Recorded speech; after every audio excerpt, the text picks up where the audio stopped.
Well, the world is a dumpster fire. Nothing here makes sense. And you vacillate to crippling fear, the constant self-defense. And nothing's right and nothing's good. And you're paralyzed with grief. Don't kill yourself, just have a cup of coffee. Welcome to Coffee Over Suicide, the dramedy podcast about mental illness and choosing life over death, one cup of coffee at a time. I'm your host, Chris Parker Howard, and happy Friday, everybody. This is the Friday that is colloquially known as Black Friday, because it's the big shopping day where all the stores get their books in the black by selling a bunch of shit. And if you're lucky, you get a really good deal on something to give to somebody. But I think that for me, I've developed a good deal of perspective on holidays in general. Because here's the thing. I'm sure that there's something, horribly racist at the root of Thanksgiving. But if you choose to celebrate the concept of trying to figure out what you're thankful for, because everybody's got something to be thankful for. It's not a matter of trying to figure out what in your life is going wrong, because that part is easy, and there's going to be plenty of time for that. In fact, most of the time you're probably going to do that, whether you want to or not. But the idea of being able to take stock in everything that is currently functioning correctly. Maybe you've got all your fingers and toes, and that's all you got. And a pair of pants, and a shopping cart. Maybe that's where you're at in life. I don't know. But I hope that brings you some kind of comfort, because there's something you can do with that. It's more than nothing. And this whole thing with, gift giving and buying things for other people, there's some value in that for sure. But I also think that it can be really vacant and just an easier way to communicate some level of affection towards someone than a conversation. Because let's face it, conversations are hard. I mean, how do you have a conversation with somebody that is going to be difficult and complicated and might involve, some yelling, and then you have to come back later when you're calmer and apologize for the way that you were so out of sorts at the beginning of all that. To be able to tell somebody, I don't know how to express myself very well, but I do listen to you. And I know that you had your eye on that coat for a while, and so I bought you this coat as a way of letting you know that even though I'm bad at articulating it, I see you. I know you. And that's a net positive, I think. Am I way off base on that? Is that way too optimistic of a thought? That's really where I come from on all of this. Today on the show, we have got Katy Johnson. You probably are familiar with her band Television Generation, of which she is the bassist. And she's really a great artist as well. If you get a chance, I recommend you check out her art at Static Interstate Designs. And you can find that on the Facebook and on the Instagram. And I recommend that you definitely do that. And also check out Television Generation. They are just an awesome kick your fucking teeth in rock band. Really good. And the conversation we have today really revolves quite a bit around not really necessarily knowing where everything is going to shake out and how it's all going to land, but hoping for the best. Anyway, it's a beautiful conversation, so let's get into it right now. This is my talk with Katy Johnson.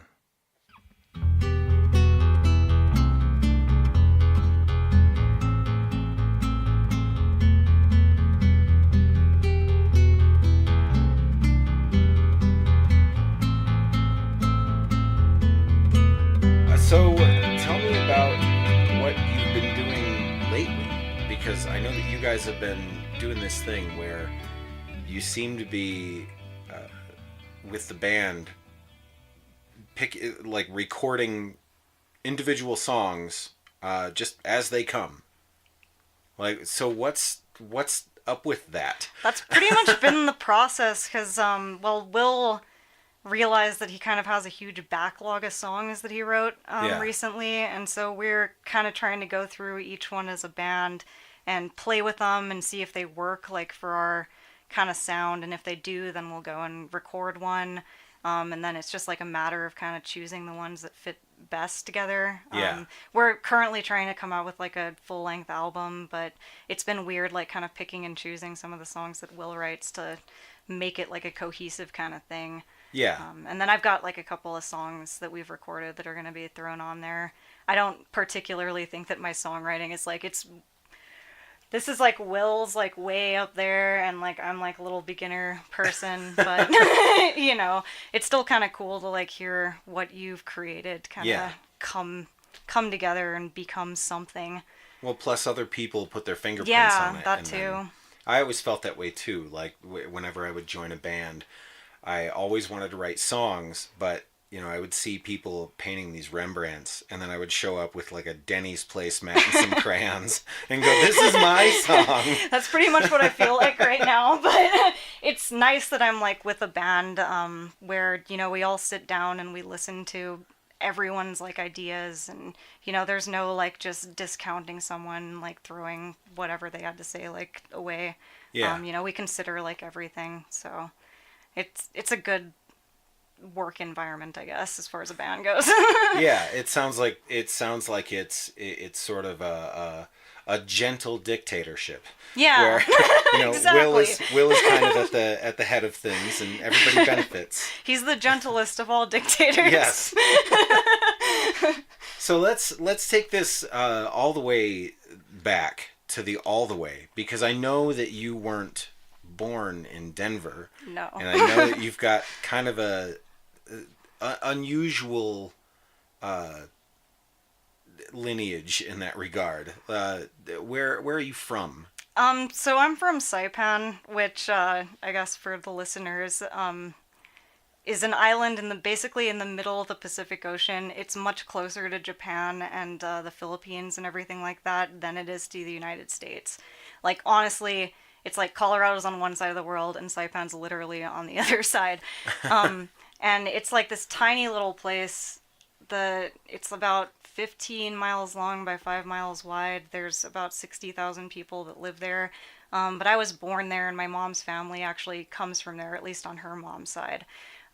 So yeah, it was an interesting growing up experience, to say the least. I'd actually kind of I'd compare it honestly to growing up in a small town, because there was a lot of stuff that we didn't have, but it's like honestly taking that to a whole new level, because you can't drive anywhere else. There's no easy way off. Right. You either have to get on a boat and sit on it for like the longest time, or you have to pay a whole bunch of money to get an airplane ticket to like go to civilization, essentially. Yeah, it was really weird. How old were you when you left? I was 17. I left to go to college, which was kind of a thing there. It was like you leave to join the military or you leave to go to college, essentially, and there's really no other way off the island. So I decided, I went the college route mainly because I came from like a privileged family, and I'm just gonna say that right here because you know, I'm not gonna go and like pretend like I had this like horrible growing up experience or anything. And like, quite honestly, if you really think about it, growing up in a place like that, it really gives you like a whole new perspective on the world. So there was a lot of good things that went along with it. But at the same time, after a while, I really just wanted to get off the island and like see more. Sure. So yeah. Where was I at? Well, yeah, I mean, I came from a privileged family on island, so I ended up I went to a private school all the way through like middle school, high school, and everything like that. And based on that existence, like everyone I was surrounded by was basically their entire goal in life was to get into some kind of Ivy League school or something like that. decided to go to CU Boulder because we had gone to Colorado more often than any other places in the continental U.S. And I was just more familiar with Boulder than anything else. And like I said, it was kind of my out, so that's kind of how I ended up here. Yeah. I mean, but you had lived your whole life up to that point. I mean, 17 is, I mean, your personality is formed at that point. Yeah. What was the governing country of, like, who were the parents of Saipan? It's basically just the United States. We're a Commonwealth of the U.S. Yeah, so everything's completely American there. We use American money. Yeah. Almost everyone speaks English. Everyone who's born there is an American citizen, unless, you know, our commander-in-chief has his way. But, Yeah, well, yeah. Yeah, like, it's all completely American. It's just that there's, like, a lot of other people from Asian countries and everything who live there. So Right. there's a really because big... of proximity, I would imagine. Yeah, so there's a really big Asian influence, like, as far as the culture goes, and, I mean, I got to meet so many different people from so many different backgrounds, and Yeah. for that, at least, like, I'm really grateful. But again, it did get very stifling after a while. Like, my graduating class in high school had 5 people in it, including me, and all 5 of these people I had gone to school with since I was, like, 10. Yeah. So it was really hard to find different people who I would kind of connect with because I'm more of like an artsy music kind of person, whereas on Saipan there weren't a whole lot of outlets for those kind of things. Well, it doesn't sound like there were a lot of outlets for Very much anything. of anything, yeah. It was like if you did sports and if you liked doing like outdoorsy things and stuff like that, it was a perfect place for you. Yeah. But I'm totally not like that, and I never have been. So I was a little bit out of my element growing up there, at least after a while when I started realizing who I am and what I enjoy doing and everything like that. And you had to get out of there. Mm-hmm. The thing that strikes me about that is that it wasn't until I had actually gone anywhere that I started to really think about what like island life might have to be like for people. Because, I mean, being raised here in America, I think that most of us have this idea that, oh, the islands are places you go on vacation. And everybody's always sipping weird drinks and, living laid back. But in reality, from what I've seen in the little bit that I've gotten to go around the world, is that it's isolating. And it's almost like there's touristy stuff at the edges, because how could there not be? Mm-hmm. But then when you get into the guts, it's like you said, it's like a small town where maybe there's a factory where that's the job. Yeah. There's like a good job. And and then there's just all these other things, and it's just island life. You brace for whatever your weather is. You're either going to be dealing with tsunamis, or you're going to be dealing with 40 below weather because of the snow. Like in Maine, those people are on another planet. Yeah.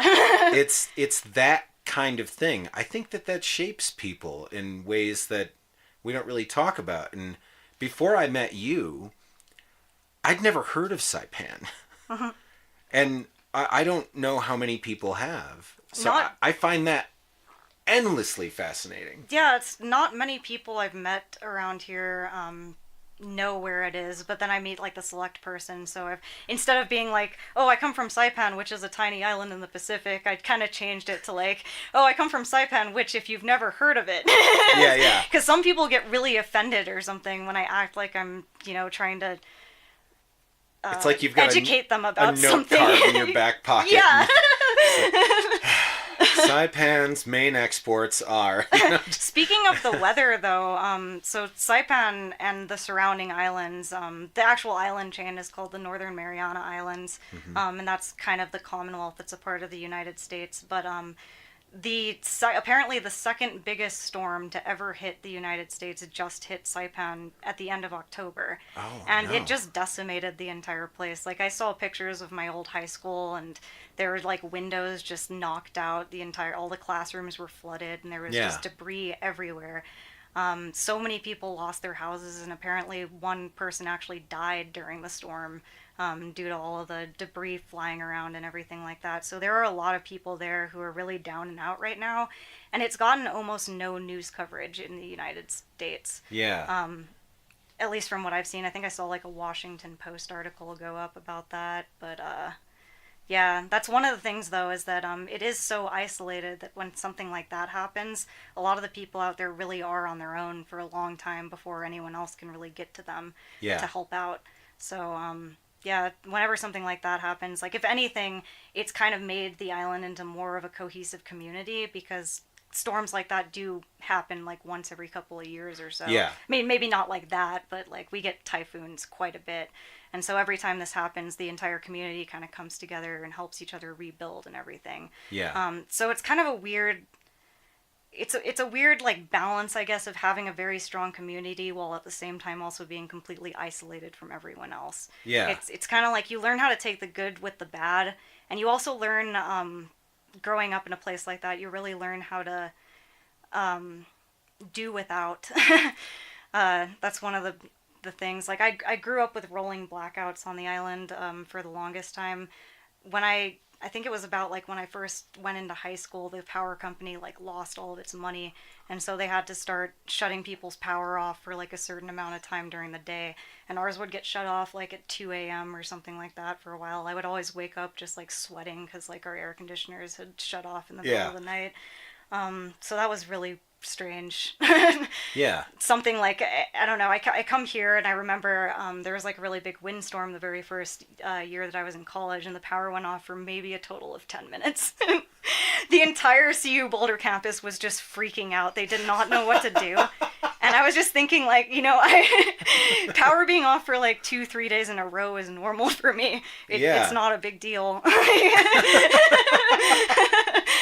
Yeah, absolutely. I think that there's something so very interesting about that mindset that comes from living in an area that's so isolated and yet is part of the United States, that has to, or at least rather, I mean, you're American citizens, right? Yeah. So to be American citizens and look at America, the fat version, Yeah. the belt buckle version, the don't teach me science version, from the outside, and see that and go, yeah, they all have that, and they're just beating the shit out of each other, and here we are, we are fighting this storm. It's got to feel, similar to Puerto Rico, I guess, in a lot of ways. Yeah, sometimes I do find myself looking at a lot of people and what they complain about on, social media on the daily, and I'm kind of like, is that really something to complain about? Yeah. Like, you had to wait like 30 minutes or something to get a sandwich, or like, Yeah. Yeah. Come on, like. There's something to be said about an individual's pain and suffering is hard to quantify, because you can only measure it against what their level of comfort usually is. Mm-hmm. But that said, I do think that there are a lot of people that don't have their head firmly attached to their shoulders and able to see the reality around them of other people. And it may be a lack of empathy.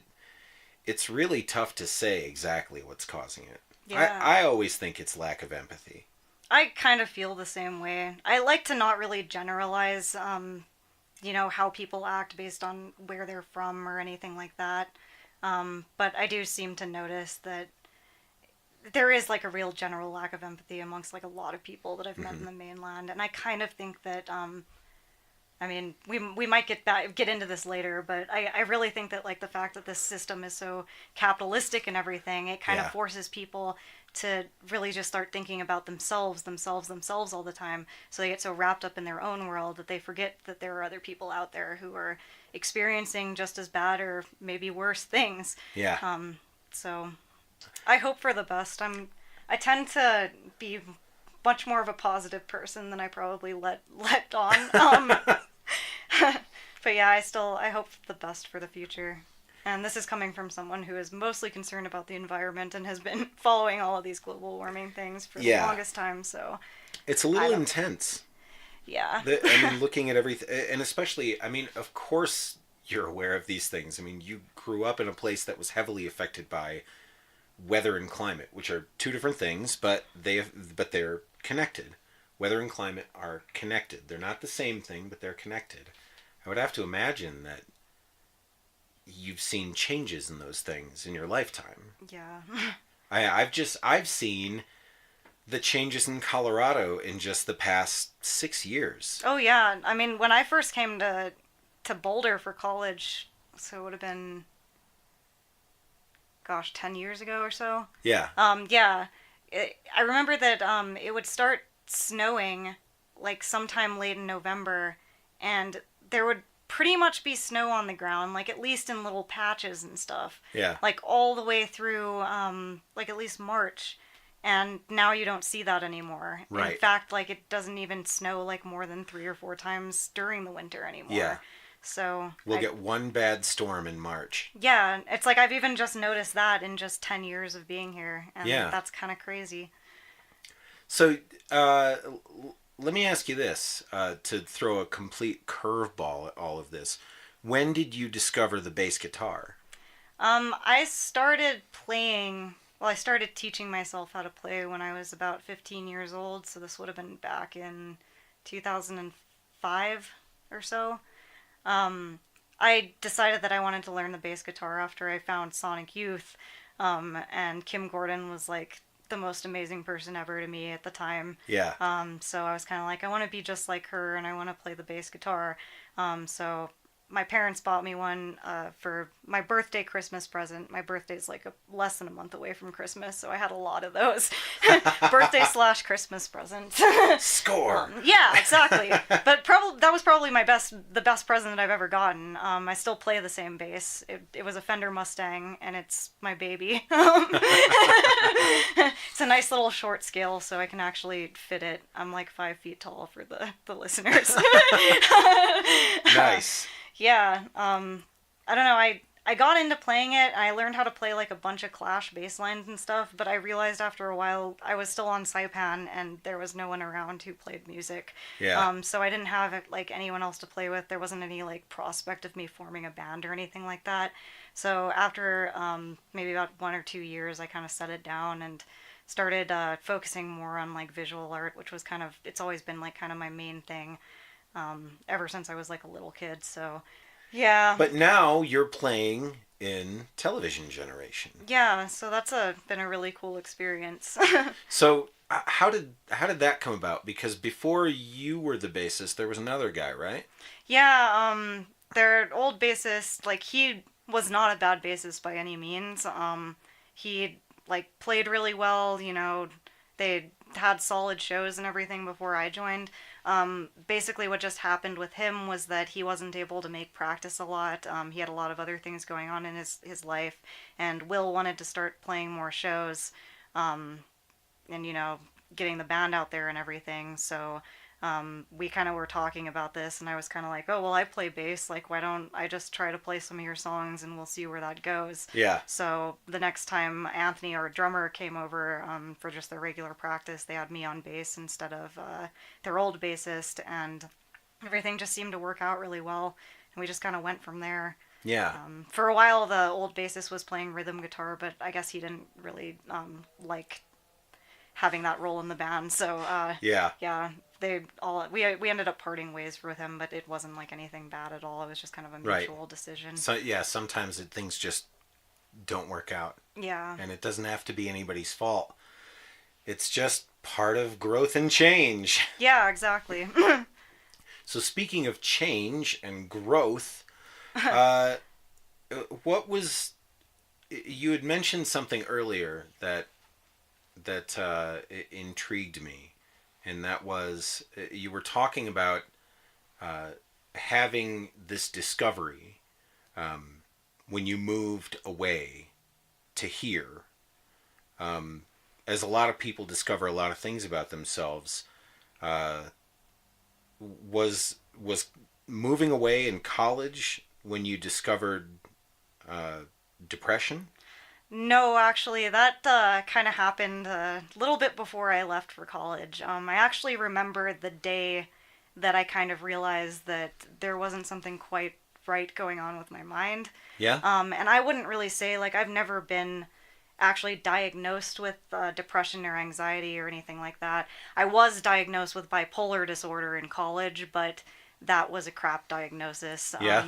Because I'd been drinking a lot at the time, and basically I was just trying to come up with like an excuse for my erratic behavior that wasn't me going in and being like, I can't stop drinking. There's something wrong. Yeah. Please help. Because I didn't want to admit to that. Yeah. So they ended up diagnosing me with bipolar disorder, which I don't think I have at all. But to go back to the beginning, I remember like the actual day that I realized there wasn't something right was I'd been getting into music, and this is kind of an important part of the story.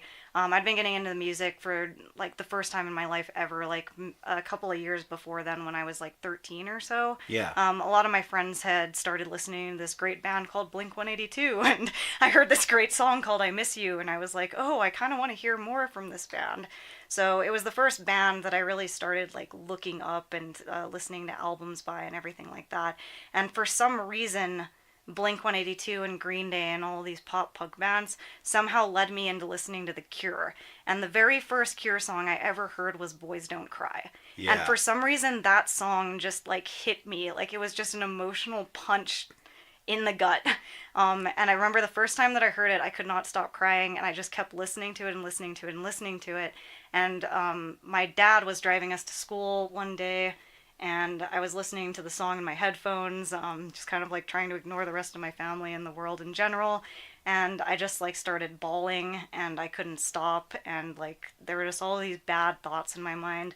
And by the time I got to school, like I realized I couldn't go through the day, and so my dad had to bring me back home. And I spent the entire day just kind of thinking like, what is wrong with me? Like this is, Yeah. it's just a song, like, and that kind of like led me down kind of a dark path for a while. I would listen to like the most depressing music that I could find.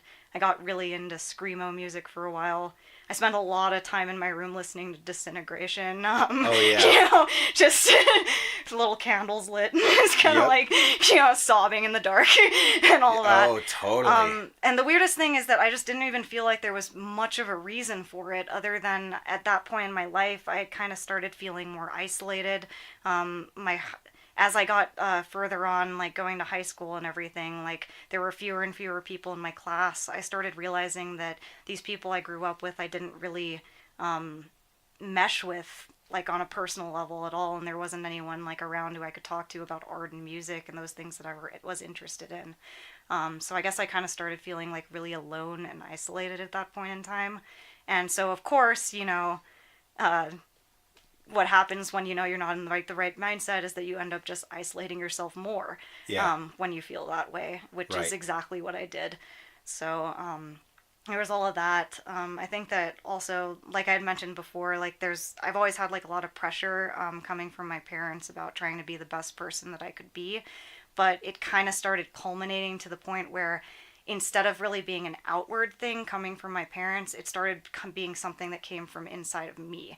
And I started feeling like every single aspect in my life, from like my weight to my appearance to everything else, not just school, it was like something that I could improve on, and that I was not like ever going to be the best person that I was going to be unless like I focused on all of these things like constantly.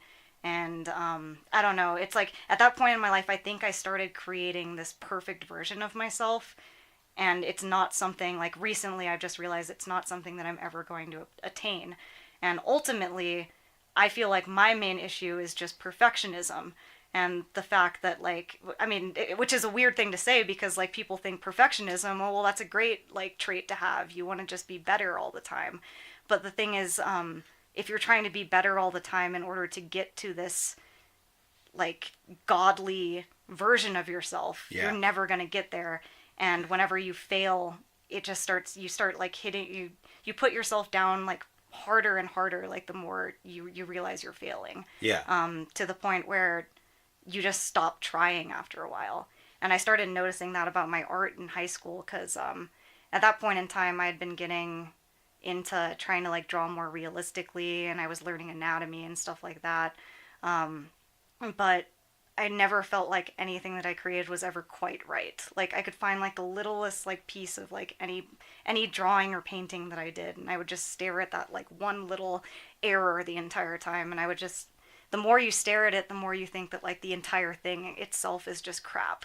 Yeah. And then because you were the one that made it, you think that you're crap. And Completely. You're kind of like, well, why should I even try anymore? Because everything that I do is going to have, like, one mistake. So you just kind of give up. And if you're me, you start drowning everything in alcohol. I think that's if you're a lot of people. Yeah. It's an easy thing to do. Yeah. I mean, especially since all it does is, drowning is a great way to put it, but, it wakes up the next day, and then you hate that too. Yeah, and it's, like, the worst, it's not a solution is the thing, because it's like you want to ignore... Well, scientifically, it is. Yeah, it's true, alcohol is a solution, technically. But, like, you think that you didn't do something perfect, so you beat yourself up and you start drinking. Yeah. And when you start drinking and you get to, like, a point of being, like, way too drunk to even, like, be functioning anymore, you start making way more mistakes than you would normally. Yeah. And you just become, like, this nasty person. And so then you wake up the next day with a clear head and you think about all these terrible things that you did while you were drunk. And suddenly that brings you down, like, another peg. And so, like, for me, whenever that happens, and I'm sure it's the same for anyone else who has alcohol issues, that'll put you in, like, a really deep depression that's so hard to claw out of, because you keep trying to fix it by drinking more, and the cycle just continues. So, well, and I don't know what your experience with this is, but I can tell you that when I was definitely drinking as a problem, my whole thing was, it was a way of controlling a lot of things. It, much like the perfection that you're constantly striving for and not able to attain with alcohol, there is a point A and point B, and you can attain drunkenness. Yeah. And you can be sloppy, and you can be out of sorts, and if you are over emotional and crying, then you've done your job. Or if you are out of control and happy but a little stupid, you've done your job. There's all of these archetypes that you can look at very easily, and it's very easy to get there because all you have to do is swallow a liquid, which you have to do to stay alive anyway, so you're good at it. And it's a way, it's almost like there's a control element to it. Everything else is chaos and you can't achieve. And then here's alcohol helping you achieve something. Yeah, and that's one of the things I've noticed about myself too, is it's not just alcohol, but I'll find other, like, control mechanisms when I start feeling like my life is spiraling out of, it's just going crazy. I got to the point with drinking where I was basically remaining drunk for like 2 to 4 days at a time. And, like, I would wake up and, like, I would drink, like, a bottle of wine for breakfast, and I would just keep going and going and going. And there are, like, days of my life that I just lost. And after waking up from one of these benders, I decided enough is enough. I poured all of my stash down the drain. I remember, like, I chugged one last beer to stop the shaking, and I was like, all right, I'm gonna do this. Yeah. And I quit drinking for 2 years, but during that 2 years, I found other control mechanisms to make my life still feel like it was in order. So I basically fell back into, like, what I had issues with in high school, which was my weight. So I started restricting food. I started like having this extremely strict exercise regimen where it felt like if I didn't do the thing that I was supposed to do that one day, then everything should just be thrown out of the window and I need to give up and stuff like that. Yeah.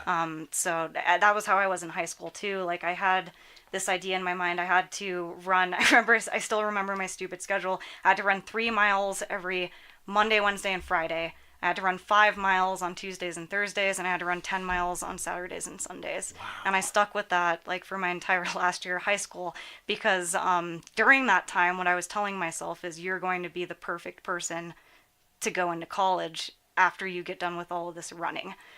And it's just, it's really weird stuff like that. I still find myself doing it. Like, I went back to drinking and it hasn't actually been very successful lately, but I'm trying my best. But yeah, like I'll kind of like go a little crazy or something one weekend and I'll like be drinking like every day, like over drinking, binge drinking and stuff like that. And then I'll wake up from it the next week and be like, I need to get my life back together. And so I'll create this new routine for myself that I'll stick with for a while until I forget to do something one day and then it's back to the bottle. Yeah. And it's just basically like a weird, like, I don't know. It's weird because like I know this stuff about myself, but I can't break the cycle. Right. Well, but again, I mean, if you're striving for a level of control, cycles are a real good way to assert control over your life. You know what I mean? Yeah. It's one of those things that you can rely on. You can rely on a downward spiral in a lot of ways. And so, I mean, especially if you're a person with an addictive personality, which honestly, I think addictive personality comes from a number of factors. I mean, some of it's chromosomes and genetics, and some of it is mindset. That's why those two things are so very important, because there are people who can have 2 drinks and then go home, and then there's people who have to have all of the drinks. Yeah. And there's a lot of room in between there.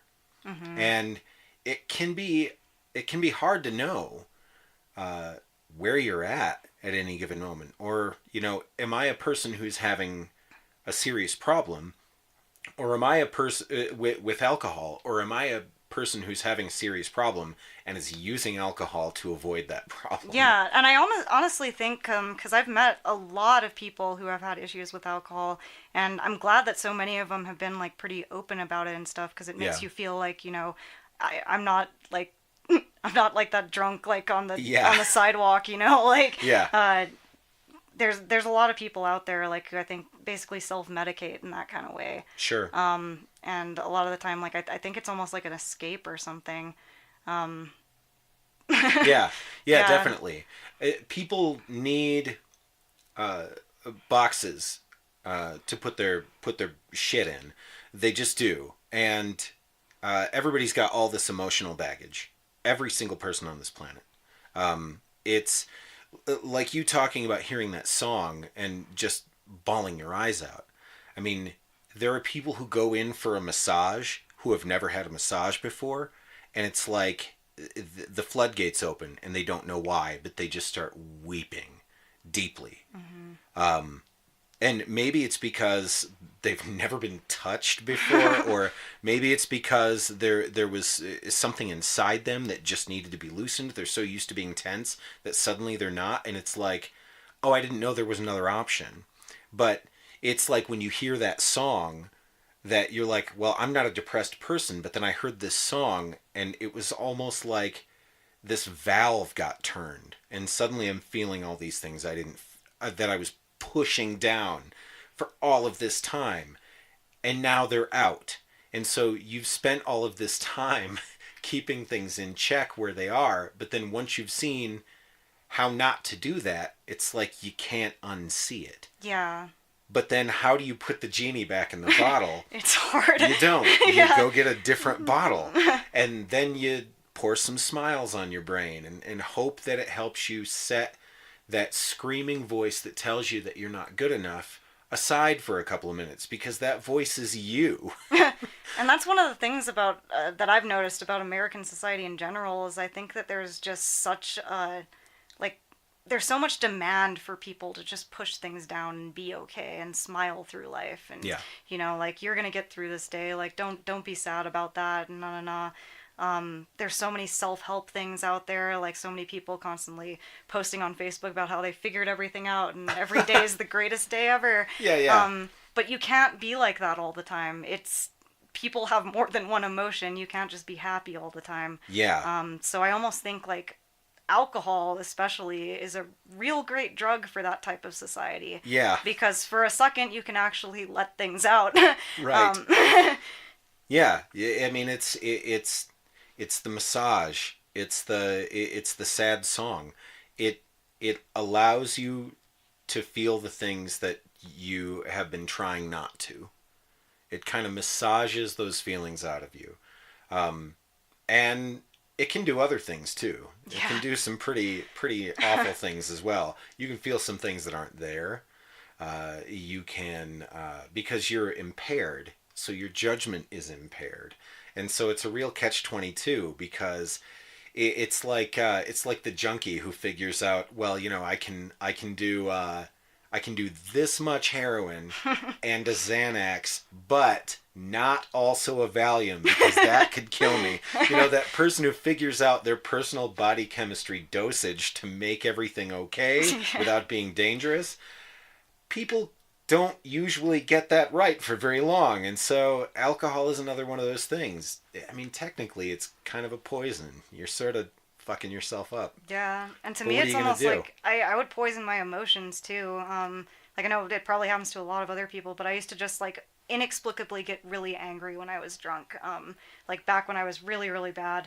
And this obviously, like, put so many people who were really close to me, like, through a lot of, like, messed up shit. Like, Will spent so many nights, like, trying to take care of me and everything when I was, like, in that state. But looking back on it now, it's like I almost feel like that was another, like, sort of repressed emotion. And it wasn't really anger that I was feeling, but more fear.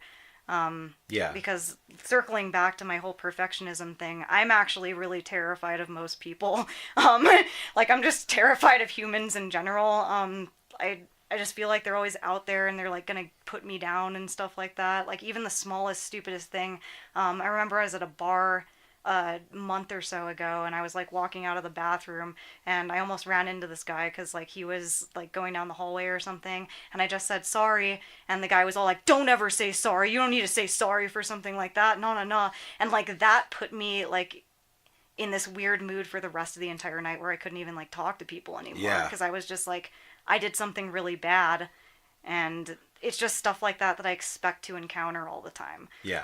So I do have a lot of, like, I've realized recently that I do tend to have a lot of, like, very repressed fear because I don't like to seem like I'm scared of everything. I don't think anyone does. Right. But, it's just the reality of it, and it's something like, at least if you figure out that that's really how you're feeling, you can at least take steps to try to not feel that way anymore. So yeah, that's another thing with me. Were you ever like bullied or anything as a kid? I actually remember, for some reason, like, recently I had all these memories come back of, like, when I was, like, a really little kid in elementary school, and the first time I ever remember being bullied. An important little tidbit for this story, by the way, is I went to school and I was, like, a year younger than everyone in my class, and it wasn't like I was some advanced child or anything. It was just that I was born at the very end of the year. The timing just didn't really work out socially for me. So I went to school for preschool. I went when I was, like, 3 years old, and I was still at that time in my life, like, my favorite things ever were Winnie the Pooh and Barney. And I was a 3-year-old. Like, come on. So I remember I had this, like, Barney backpack. It was just shaped like Barney. And, like, I brought it to my first day of school, and I was, like, so excited about it and stuff. But all these other kids who were, like, a year older than me or something, I guess when you're 4, you don't watch Barney anymore, and it's something dumb. So they all, they all started making fun of me, and I never wore that backpack again. Funny story, though, my mom apparently was digging through a bunch of old stuff to donate, and she found it, and she was like, do you want this back? And I was like, heck yeah, I do. Now I'll wear it around everywhere. Exactly. Screw Loud those and kids. Proud. But yeah, it was, like, a lot of stuff like that. I got bullied a lot, mainly just because I was younger and not at the same social level as a lot of other people.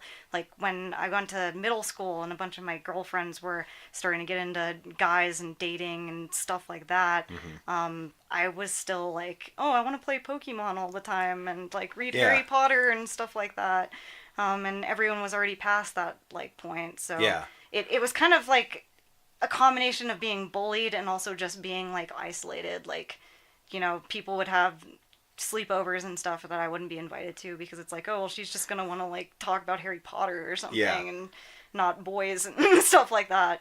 Well, it's funny that you mention, you know, it being like like a social awkwardness, because the thing about that is actually more true is that you had not yet learned to be as socially awkward as the other kids, because when you're becoming a teenager, especially, that is the hardest time in the world to ever admit you like anything, because you're just going to be judged. Yeah, and for everyone's anything so you like. ridiculously cynical at that age. Like, Sure, it's because like you everybody's all are, afraid. like...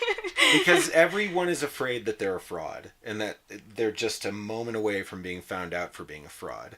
Because you are. You're trying to present this version of yourself. You're trying to make a version of yourself out of everything that you've seen. You're trying to figure out what's my identity, and it's like, well, there's these 6 identities in the catalog, so I'm gonna try one on and see how it fits, and I can't be wrong. And I think that might be that might be a direct line from where you were as a little kid. You know, you're drinking too much and running too much and dieting too much is all a direct result of being told your backpack sucks. Yeah. And that's the weirdest thing is it's only been just recently that I've kind of like drawn all the way back to just like Isn't that being weird? teased for my Barney backpack. Yeah. Because I do remember the last time I went to go visit my parents, they had just been putting like a bunch of old home movies from the 90s from like video cassettes onto DVDs or Yeah. something like that. So they decided to play a bunch of them while we were all back there for Christmas. And I remember seeing like me as a little kid. I was actually like this really outgoing, like super social, like leader of a kid, like always jumping around and wanting to put on plays for people and like do all these performances and stuff. And then it almost seems like as soon as I went to school and started getting teased and realizing or thinking in my own mind that I wasn't good enough for like all of the other kids there, that was when like I started to kind of withdraw into myself and I became way more introverted and Sure. kind of what I'm like now. Here you are just being you, and criticism could come at any moment from anywhere. So best to prepare for it. Yeah. And when you're constantly thinking about where the criticism is going to come from, you start getting really creative with what you don't like about yourself and what you're worried about within yourself. Yeah. I remember the second time that happened, though, was actually when I went to college because I was extremely excited to get off island, as I had been talking about earlier. Yeah. And I was excited to begin this new life in a bigger place where I could do more things and there'd be more opportunities. And I thought, like, I was more than intellectually ready for college, but I was nowhere near socially ready for college. I didn't know anything about pop culture. I came there and I was basically this awkward person in conversations all the time. And that was really where the drinking started, because obviously it puts you more at ease in social Oh, yeah. situations. You know, it makes you feel like you're not as shitty of a person as you think you have been. Yeah. So, yeah, I started realizing, oh, there's this magic juice, and where can I get more of that? Yeah. But then, yeah, it definitely turned into something bad pretty quick. Yeah, I discovered alcohol fixing social situations way late, because I had just decided I didn't like drinking when I was younger. When I was thoroughly suicidal, I did everything because I thought that's the way to go, is to, overdose or drink too much or something. That's the way to do it, because then it's painless or whatever, and the cowardice is just amplified at that point. And so I thought, that's the way to go. I'm going to just do a bunch of drugs, and if I don't die, I'll probably have a lot of fun. And so to me, it seemed like a good trade-off. But I didn't go to parties. I just did drugs by myself. I just drank by myself because I had severe social anxiety. I didn't want to go anywhere. But then, so I didn't have any of the fun shit that comes along with doing drugs or drinking, really. Yeah. So I got tired of it, and I just didn't do it anymore. I got it all out of the way before I turned 21.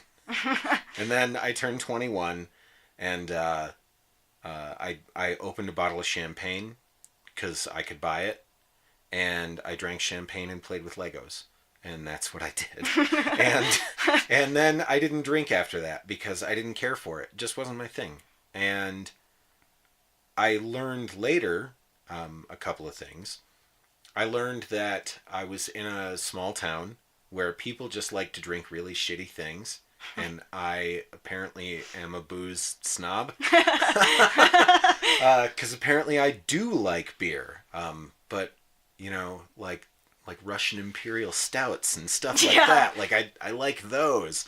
I don't like Milwaukee's Best or Natural Ice or 40s of King Cobra. Like, it's just not what I'm into. And I discovered this because I played in a band for years and years and years. I'd play in bars, and I would see people drinking, but I didn't want to drink because I was there to work. So it was like, I have to be sharp, because again, I was really worried that if I wasn't the best drummer anybody had seen, I was going to get my ass kicked or something. Yeah. It was a punk rock show. It could have happened. You never know. So I was worried about that. And it was the one thing I ever wanted to be good at. Like, I'd never cared about anything else, but I wanted to be a good drummer. And so I didn't drink. I drank coffee. I was just pounding black coffee like a maniac. And I discovered years later that if I had like one glass of wine around people, they didn't scare me. And I could talk to them. And it was a revelation. It was a complete revelation. Being able to go somewhere without having to justify my personal existence and reason for being there was brand new. And I didn't get that until I was like 30. And that was just like 10 years ago.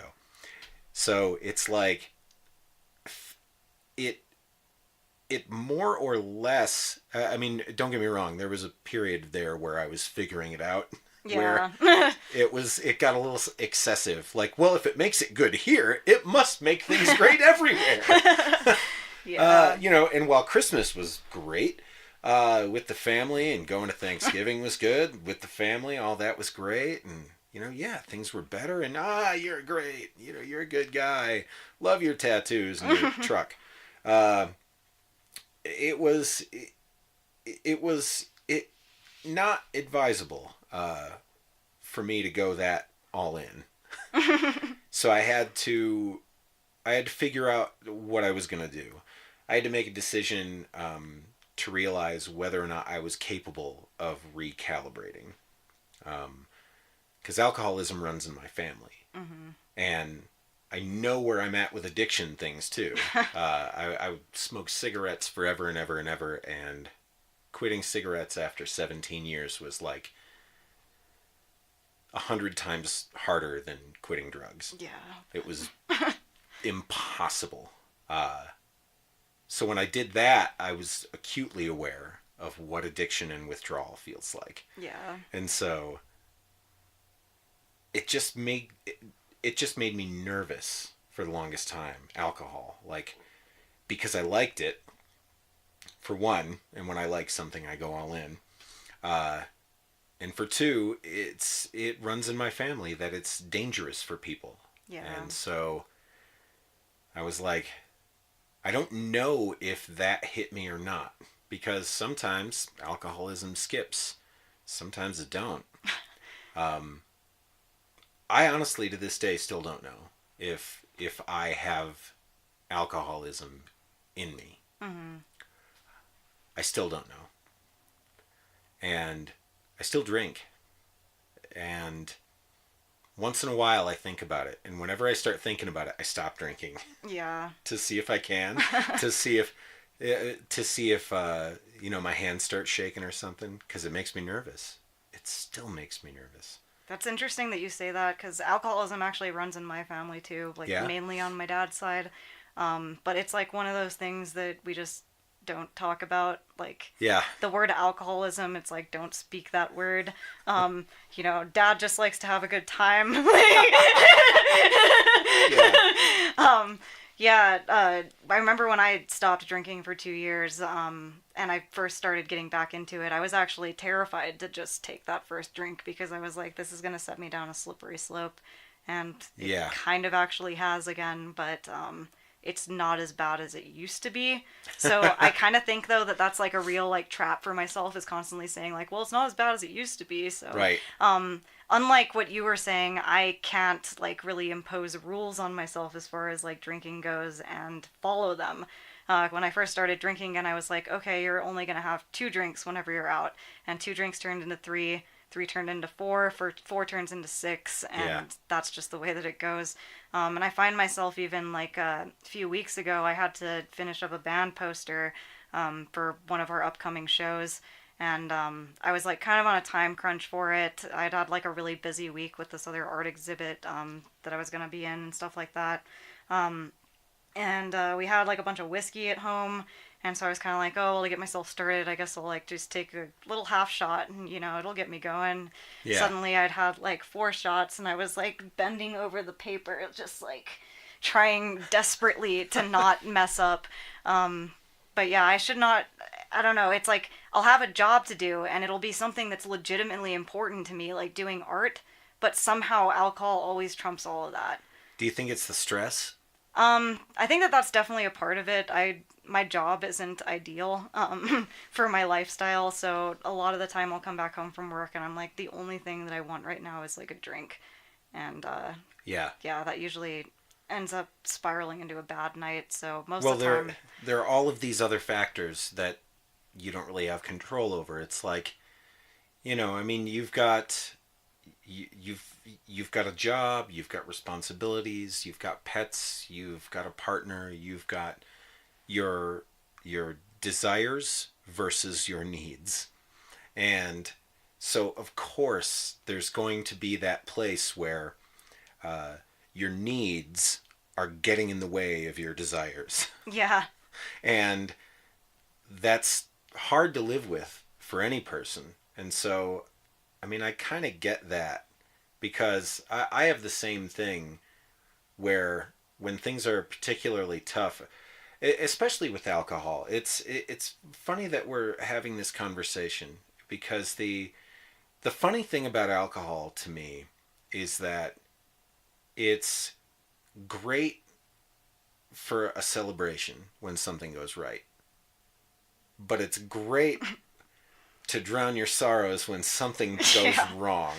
So it's kind of always there as this option, just sitting there, ready to make you feel a little more relaxed about everywhere where you're at. And suddenly, you still have your problems, but they're over there. That's how I feel every time I come home from work and take that first drink at the end of the day. It's like, well, now I don't have to think about that horrible day that I just had. Like, it's seductive. Yeah. And that's absolutely terrifying. And the weirdest thing, though, was when I first decided that I was going to stop drinking, I obviously did a lot of reading about alcoholism and learning about people who are, I guess they call them high-functioning alcoholics. Yeah. Really hit home to me, because... Well, fuck, you're in Denver. It's like, I just remember the way that I used to think about it was like, well, I can still act okay, even Yeah. if I've had all of these drinks, and as long as no one knows, then that's Yeah. fine.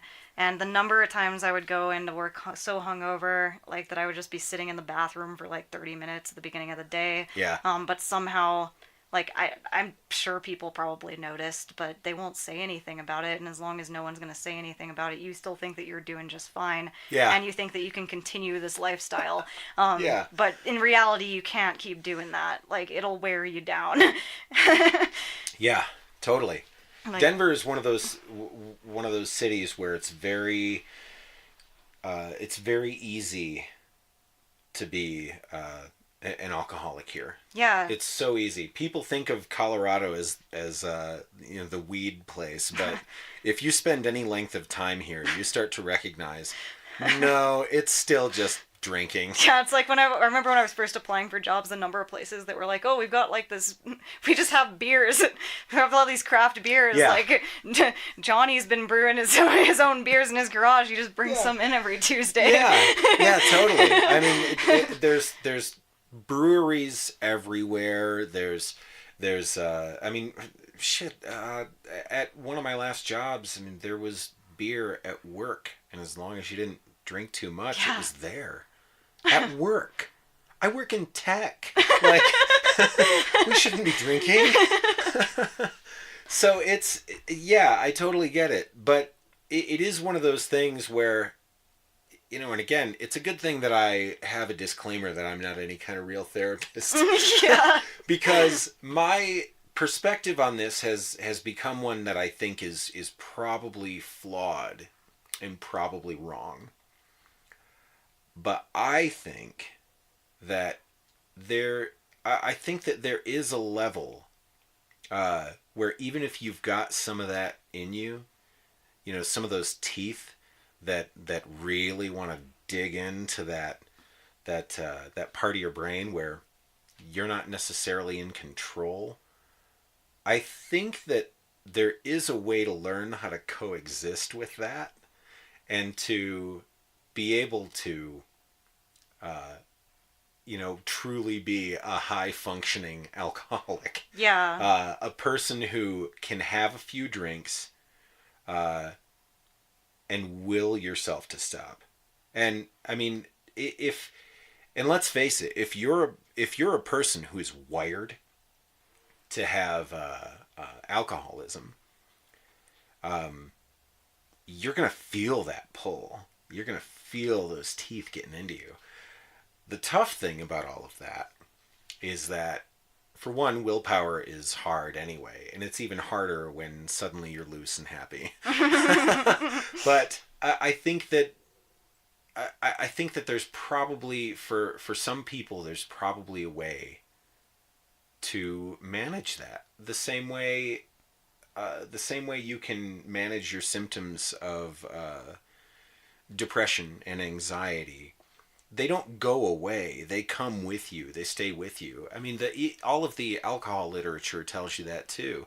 That once you're an alcoholic, you're just an alcoholic. You're never a former alcoholic. That's the thing, though, is I don't like that way of thinking. Yeah. I think that AA and the whole just sobriety forever does work for a lot of people. Sure. And I think that if you're like, really, really down and out, then that's a really good answer. Yeah. But for me, I've always been kind of like one of those people who's like sees a problem and I'm like, I want the real solution to this, Right. though. Yeah. Like, I don't want to just stay away from the thing that's scaring me. Right. I want to face it and I want to conquer it. Conquer it, yeah. But totally. Yeah, it's like, I don't know. That's what I'm doing with my bipolar disorder. I should probably be on a medication, but you know what? There's got to be another way. Yeah. So yeah, I find that fascinating. Do you think that the depression and anxiety fed the alcohol issue, or do you think the alcohol issue fed the depression issue? Well, I think they kind of feed each other, honestly, because I would start drinking because right out of college, I had a call center job, and that, like, I don't like talking to people just, like, in general, so No that one was, does. like, the worst freaking, like, job for me to have ever. And You that don't like just, people. You should be in No, I customer don't really service. yeah. This seems perfect for me. Let's Yeah. go. Yeah, so that job gave me a lot of anxiety, like all day long, and that amount of anxiety just like beating you down all day, like that made me want to start drinking at the end of the day. But then if I drank too much, then it would make me more anxious and throw me into depression. After, going through like this nasty bender or something. Yeah. And I would just like not leave bed for days. I would take work off because I just couldn't even like bear existing, being myself at all. Yeah. I just kind of like wanted to basically just like sink into the bed sheets and like never come back out. So I think that it's actually more like, I guess, anxiety causes me to drink, and then after drinking I get thrown into depression. But there's like also definitely a lot of anxiety that comes with that too, and thinking, what did I do last night? I Yeah. don't remember any of it. Yeah. Like what kind of horrible shenanigans did I get myself into again? Right. And how many people did I cut out of my life this time? Which is another hard thing. It's like when you don't have very many friends to begin with, you make close connections to people, and then you get drunk and push them all away. Yeah. So that's been like another theme in my life, my adult life. But yeah. So how is Will at recognizing where you are at any given moment? He doesn't really point things out is the thing, because I think that he realizes at this point that I realize that I'm not doing the best thing for myself either.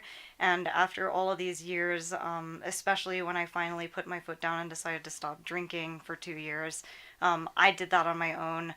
I mean, he could have like spent night after night after night telling me that I needed to stop, and I wouldn't have listened to him. So I think it's kind of one of those mutual understanding things where he realizes that if I don't decide that I need to help myself, then there's no point in even pestering me about it, and I'm just going to get mad. And it's the same thing the other way around too, because Will was actually off antidepressants for the longest time. And I told him, like, I think that you should get back on them, but he wouldn't like take that step or anything until he himself finally decided that it was time for him to get back on antidepressants. So if he was to stop again, I would probably just kind of try to care for him the best way that I can, but not pester him into doing something until he's ready to do it. Right. I mean, you guys have pretty much made your decision to, ride or die. Yeah. Like, you're really it kind of in actually it. helps that we both have experienced a lot of depression. I mean, him definitely more so than I, but we both have like a lot of mental issues going on. So, if he wants to lay in bed all day, or if he needs to do that because that's what his brain is telling him to do, Yeah. then I have to just let him do it, and I don't get mad about any of that kind of stuff. He sees me get like piss drunk some night. It's more of just a let's make sure she doesn't hurt herself kind of thing. Yeah. And we'll put her to bed, and she'll probably change her mind about all of this tomorrow. And I mean, in some ways, that's actually probably the most you could hope for from a partnership with another person is that kind of trust. That, I don't necessarily know if you know what you're doing right now, but I'm going to trust you enough to just be here while you figure it out. And that I feel like is one of the most important things when you're, when you have any sort of relationship with someone who has depression or anxiety or any kind of mental issues. Yeah. Is just like you just being there means so much more than like, saying all these meaningless words or anything to them. Yeah. Like I personally, for me, like I would rather just have someone be there when I'm going through my worst than try to tell me what I need to do or try to explain to me why I'm feeling like that. Yeah. You know what I don't like? And I know this is going to sound horrible, but I don't like hearing, I'm so sorry you're going through this or anything like that. I actually respond a lot better when someone is just seeing what I'm going through and saying, I hear you. I see you. I believe you. Yeah. Those things. Like, I'd much rather hear that, because I don't know why I have such a visceral reaction to the I'm sorry. I think mostly because it triggers a number of things, especially the center of your brain that feels like you're a problem for other people. And it's almost like when someone's apologizing for, like, I'm sorry you feel that way, it's almost like they're saying, you were weirding me out right now, and I don't know how to help you. And it's almost a roundabout way of them telling you to stop. When Yeah. you can't really stop. yeah, exactly. It does kind of feel that way. And, you know, you can start beating yourself up about it, like, fuck, this person I care about, I just made them sad because I'm sad. Yeah. Instead of really, I mean, sometimes it's innocent. I'm certain of it. You know, people don't know how to process what you're going through because they don't know what it feels like to wake up in the morning and have all of the color stripped out of the world, and things that brought you joy now bring you nothing. You know, there's just this great void where once you felt something. And, you know, it would almost be like telling someone, I want you to smash your hand with a hammer until all of your fingers are broken. Now, imagine you're not going to feel any of that until tomorrow. And that's kind of what it's like sometimes. Yeah. Because it's just this emotionless void where there's nothing but darkness. And, you know, there is sadness, but depression and sadness are so different. Oh yeah, that's so true. So to take those things and wrap them up into a person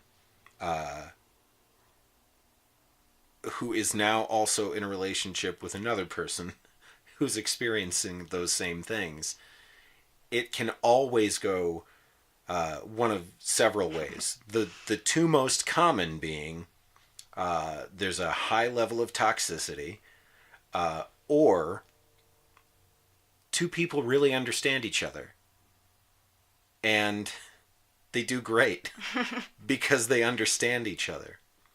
And from everything that I've ever observed, I think that's where you guys are. Yeah. I kind of feel the same way. I feel like I got really lucky to meet someone like Will, who there's just some mutual understanding. There just always has been. It's like something that we haven't even really had to try with. But yeah. What you said though about, you know, just acknowledging that someone feels pain when they're going through something really hard is the most important thing, instead of, like, you know, trying to say that you're sorry or anything like that, or trying to take it away. Yeah, or at least, like, you know, from my own perspective, like, to circle back on, like, my childhood and everything, when I first started, you know, kind of isolating myself and sitting in my room and being really depressed all the time, my parents didn't really understand it, and they didn't really care to. And it was like, I got a lot of, like, why are you like this? Why are you acting like this? Like, why? Yeah. And that almost is, like, one of the worst things you can say to someone who's going through depression or anything of that nature, because they're like, I don't know why. Yeah. You know, I wish that I wasn't like this. Like, I don't know why I'm acting like this, but I can't explain it to you. And, you know, you don't really even, like, have... I at least didn't have, like, any sort of way of asking for help, because I didn't know what was going on with me either. Yeah. There was never, like, a time in my life where anyone even suggested that I take any sort of, like, antidepressants.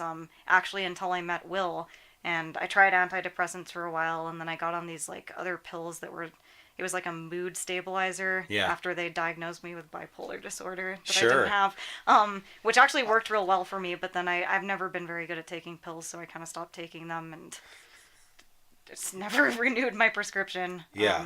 But I also kind of don't think that I really need that, or personally, like, I don't really feel like it was really benefiting me in such a great way that, like, I needed to continue doing it. Yeah.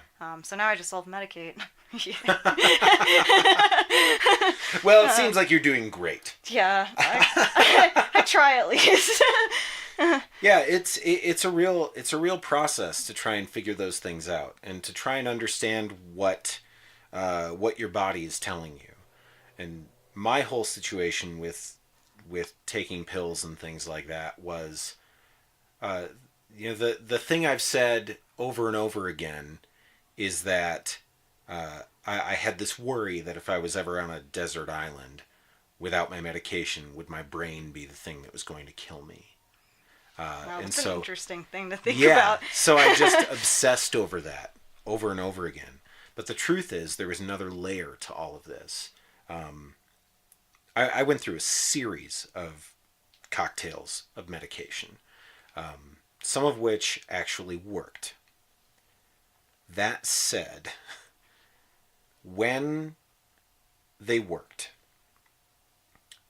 I feel like currently my emotions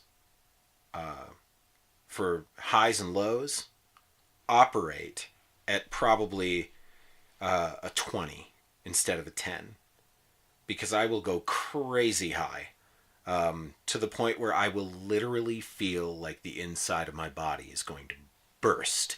Literally feel that way. And I cannot even conjure a whisper of those feelings right now. Like, if I were to think about, stubbing my toe or hurting my hand, I can kind of conjure those feelings. If I remember a pet dying or, my grandmother in hospice or things like that, I can touch that sadness. But I can't recall the low lows where, there's nothing in the universe that can bring me joy, where everything is terrible. But it's so terrible to the point where it's crippling. It's hard to move. Your body is heavy. You can barely move yourself around. And so I operate in those, somewhere in between those 20s most of the time. Mm-hmm. And then once in a while, I get to go way up and then way down. And when I was on the medication that was doing what it was supposed to, I was pretty much at a constant 8. Now, have you ever gone running and couldn't quite get a deep breath? Yeah. It was like that, but with feelings. Jeez. Yeah. And so that scared the hell out of me. I mean, that almost sounds like you'd just be sitting on the edge of your seat, like, all day long. Yeah. Kind of waiting to, Yeah. I can't explain it any other way. And it's so hard to explain. But it's like I could feel an invisible force field at the edge of my emotions, where I knew I could feel more out there. Like I could feel the limiter on me. And when I stopped taking the medication, I got my high highs back and I got my low lows back. Bipolar 1 is the best one to have if you're going to have it, because those high highs are amazing and the low lows are very crippling. But like we were talking about before with self-medicating, I almost think you can start to get to know yourself to the point where, yeah, I know that I'm going to get hit with suicidal thoughts, but they're just not tangible anymore. They're just not realistic. They still show up. They're still there, but it's like I could kill myself or I could tame unicorns. Yeah. I mean, they're both just as realistic. And they both make me feel the same amount of nothing when I think about them now.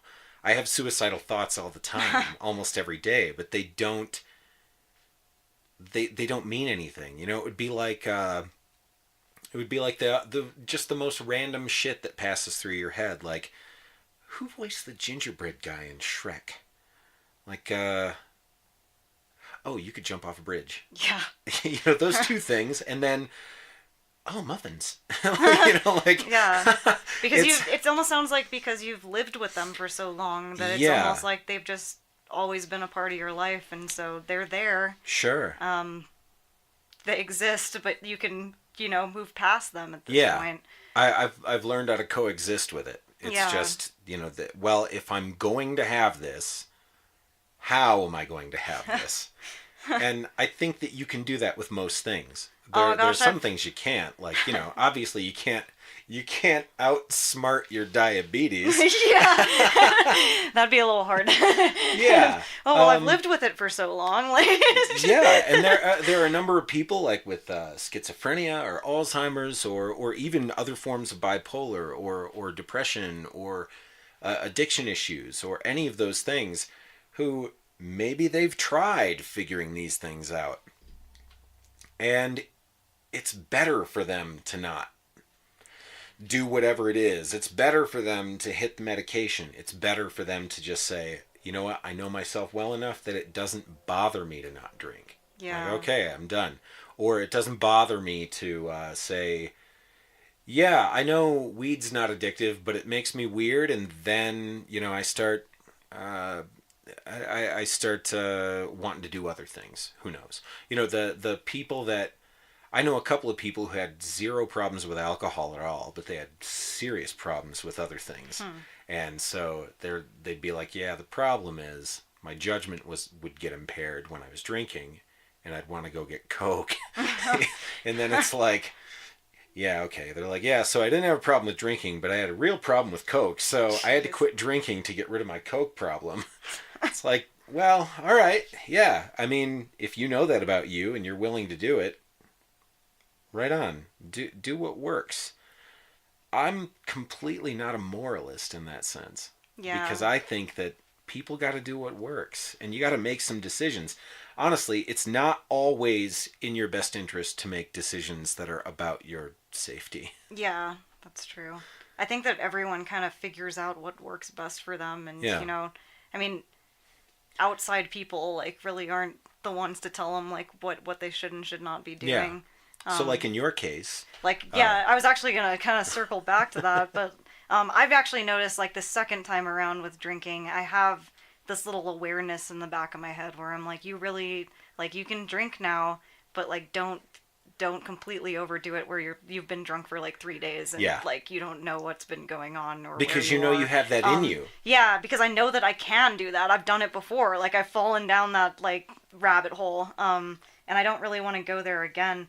And although, like, I mean, there have been nights, like I mentioned before, like the second time around where I just kind of forget and I completely abuse alcohol to the point where it's like, oh, I wake up and I'm like, oh, wow, I almost finished that 750.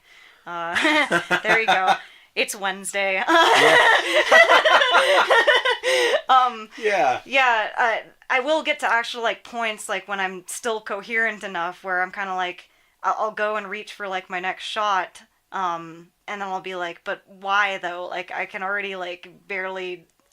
Yeah. Like, I can't, like, my vision's, like, starting to blur and stuff. Like, just put it down and don't have any more for the rest of the night, because whether you have more to drink or not, you're just going to end up passing out in bed anyways and waking up the next day, and you'll either feel worse for taking more shots now, or you won't feel as bad if you just stop at this point. Yeah. So I've noticed, like, that's starting to, like, kind of pop up in my life more often. So I think that there's hope for the future. I'm not exactly like, I don't feel like I'm ever going to reach some point where I'm like, oh, I've seen the light and like suddenly my life is great. Like I always thought that I would, with this perfect version of myself and stuff. And you always think you will. Yeah, but I think like now I've come to realize that life is much more of like, it's always a growing experience, and you're just like, you can make yourself better, but there's no goal to reach for. There's only better. Yeah. There's not done. Like for me, there is no perfect Katy. Like this is some myth that I crafted for myself when I was like some lonely kid in high school who just wanted friends, and thought that I could control my life in such a way where I could make myself better and then the friends would come. Yeah. Yeah, it's just dumb to think that way. Well, with everything else, I mean, like your struggles with everything that you've gone through, the decision to start drinking again, and the decision to move forward with not being so perfect all the time. Again, it's not a matter of being done. It's not a matter of having figured it out. It's just a matter of being better. So, I mean, you weren't so good at it before. Just be better. Yeah. And don't beat yourself up for not being perfect. Yeah, because I remember I used to think about it too, like, in the past I was a bad person. But it wasn't that I was a bad person, it was just that I didn't know the things then that I do now. And, I have a lot better, like, coping mechanisms now, or, like, things that I can tell myself when I start noticing that I'm kind of, like, teetering on the edge of falling back into, like, real bad alcoholism. Yeah. But it sounds like that's, a lot of that comes from places. Yeah. Do you ever engage in therapy or anything like that? I've been to a number of therapists throughout my life, but none of them... I have a feeling I probably just wasn't going to the right people. Yeah. Like, the first therapist I ever went to was when I first started getting really depressed in high school, and my parents just sent me to this... She was, like, the nicest old lady, and she would, like, give me...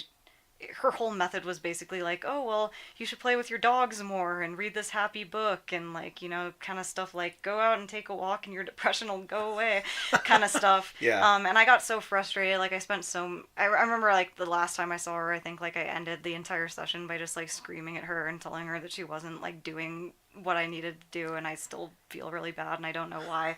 So that was my first therapy experience, and I didn't want to go back after that for, like, the longest time.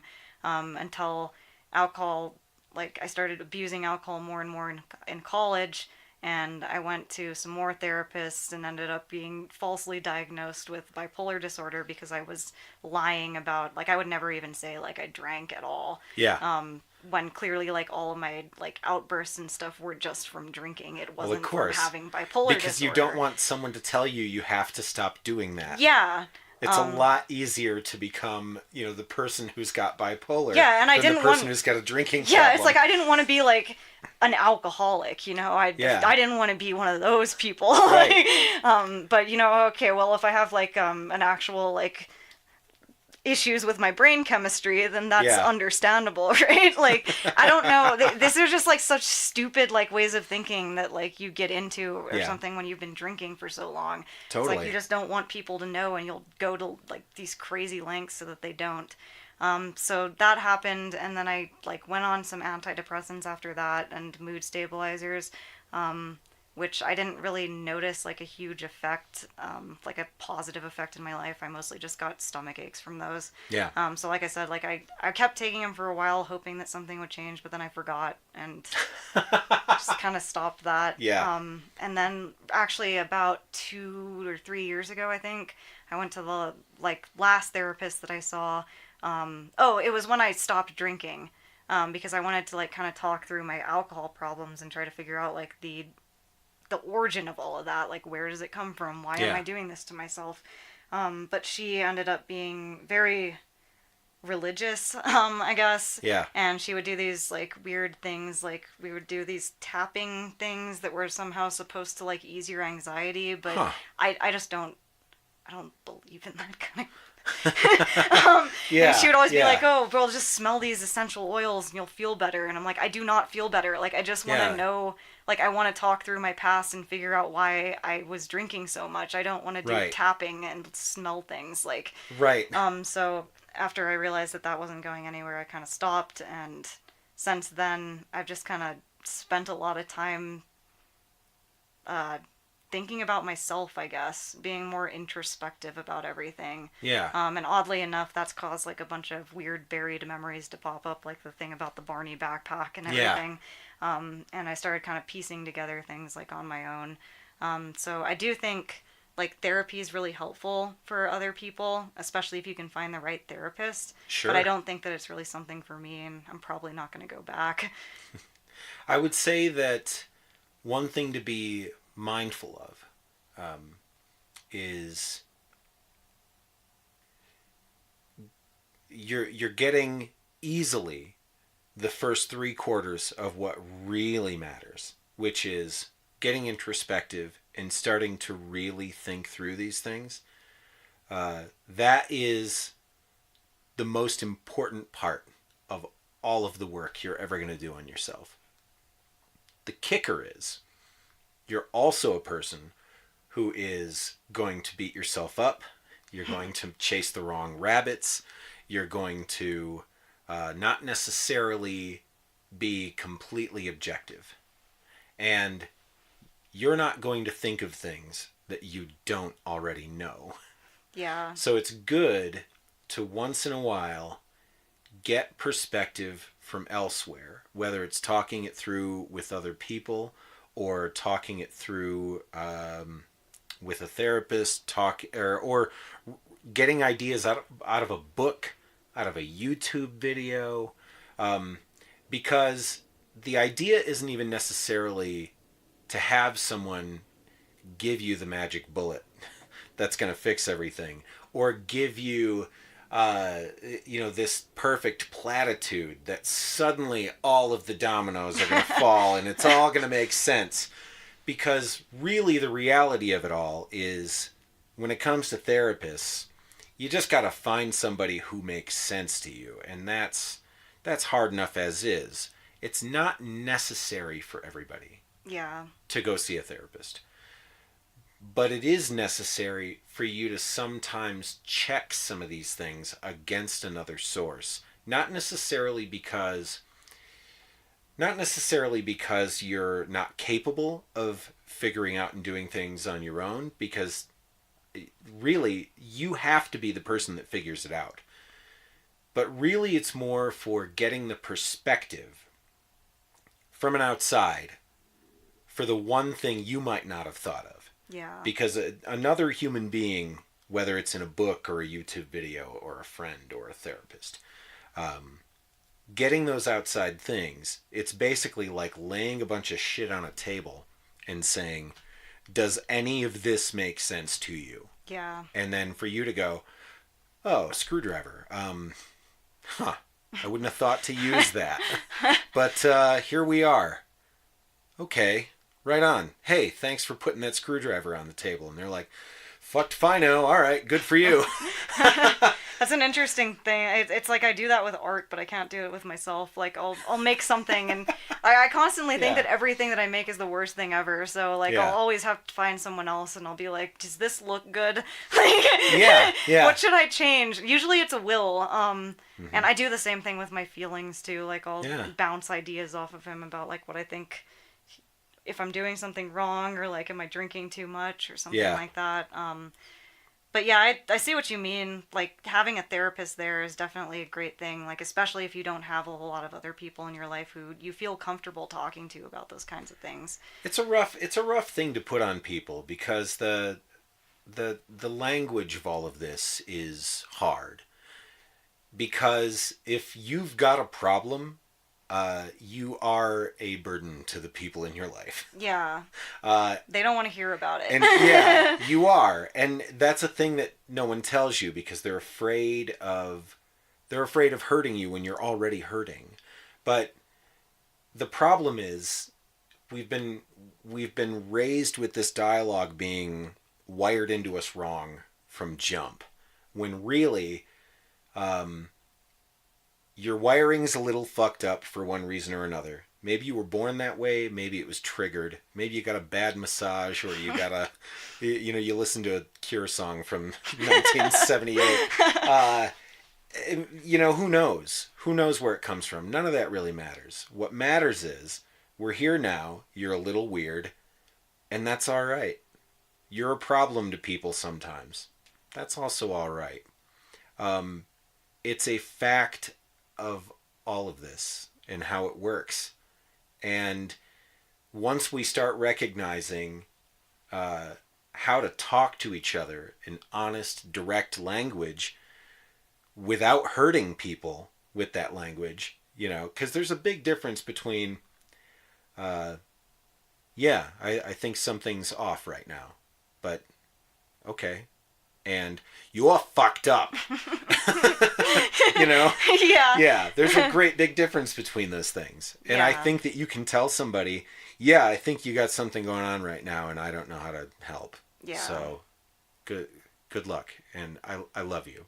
And I don't know how to be helpful for that. But if you want to see a movie, we can do that. Or I'm uncomfortable with emotions, so if we could not talk about this, that would be great. You know, it's a number of things. And it sounds like at least you've got Will. Yeah. I'm sure he probably gets tired of it sometimes. Of course. But also that's okay. It's okay to get tired of the people you love once in a while. Yeah. It's all good. All of these things are good. I mean, it sounds like you've got a lot of self-awareness about this. You've done a lot of thinking about these things. Gosh, and it I've sounds spent like way you know yourself pretty well, which is spent too probably much time why you don't Googling like stuff, yourself too. sometimes. Yeah. Because you've spent so much time with yourself. You spend enough time with anybody, you're going to find things about them you don't like. Yeah. And you've spent your That's whole true. life with you. That is true. So there you go. But I think you're great. Aw. I think a lot of people think you're great. I guess I'm alright sometimes. Thanks for talking to me. Yeah, thanks for having me. Oh man, am I the only person who learned a bunch of things about Saipan on this episode? Or did you not know any of that either? I think that's fantastic. I looked up a lot of things, and in the process, I found out that if you want to help the devastation in Saipan right now, you can go to greatnonprofits.org and choose from a list of various nonprofits and see which one best suits your needs as far as being able to help goes. Every little bit helps. That's all I got this week, everybody. If you want to find Katy, you can go to televisiongeneration.com. You can find them everywhere you can find music. And you can also find Static Interstate Designs on the Facebook and the Instagram. And as always, don't kill yourself out there.